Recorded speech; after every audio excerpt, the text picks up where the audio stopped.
মাছগুলোকে নুন হলুদ দিয়ে মাখিয়ে আমি কিছুক্ষণ রেখে দিয়েছি। এখানে আছে টমেটো কাটা, পেঁয়াজ কাটা, আর এখানে আছে জিরে, আদা, শুকনো লঙ্কা, রসুন বাটা।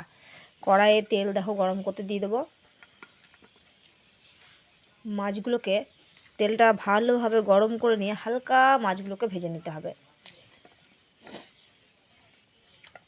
তেলটা গরম হয়ে এসছে, এবার মাছগুলোকে এক এক করে দিয়ে দেবো।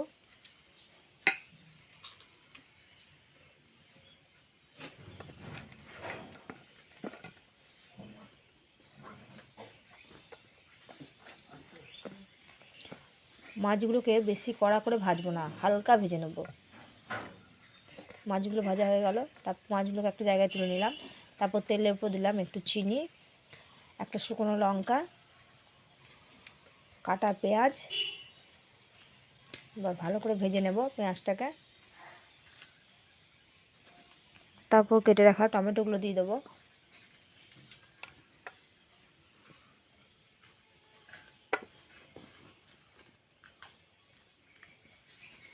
পেঁয়াজটা লাল করে ভাজা হয়ে গেছে, কেটে রাখা টমেটো দিয়ে দিলাম।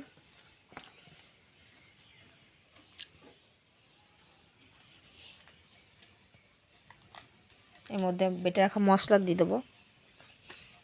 তারপর পরিমাণ মতো নুন ও পরিমাণ মতো হলুদ দিয়ে দেবো। তারপর ভালো করে মশলাটাকে কষিয়ে নেব। মশলাটাকে ভালো করে না কষালে মশলার গন্ধ উঠবে এবং মাছটা খেতে ভালো লাগবে না। তারপর অল্প অল্প করে জল মিশিয়ে মশলাটাকে ভালো করে কষে নেওয়ার পর মাছগুলোকে এক এক করে দিয়ে দেবো।